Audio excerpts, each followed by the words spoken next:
Être aidant auprès d'une personne qui a la maladie de Parkinson, ça n'est pas inné, ça s'apprend et c'est même un apprentissage au quotidien. Ça pose beaucoup de questions, l'aidant ne comprend pas toujours ce qui se passe dans la maladie de Parkinson, le malade n'est pas toujours en capacité d'expliquer non plus ce qu'il ressent et parfois ça crée des vrais problèmes de communication et des vrais malentendus.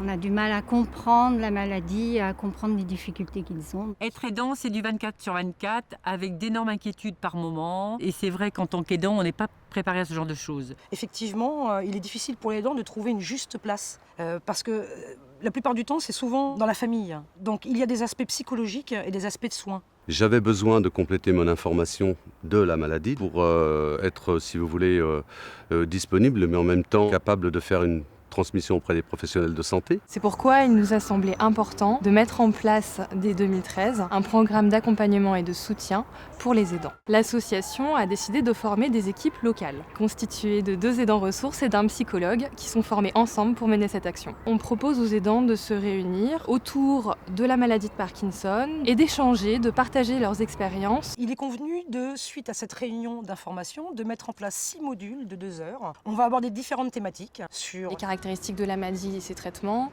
l'impact de la maladie sur le quotidien du malade et sur le quotidien de l'aidant, sur les relations entre les uns et les autres. Et on abordera aussi les aides possibles et les solutions de répit. Au bout du compte, j'ai eu raison de venir parce que n'étant pas convaincue au départ, j'ai pas trouvé l'ambiance que je craignais. J'ai trouvé que les gens étaient plutôt dynamiques et du coup, ça vaut le coup que j'essaye de suivre.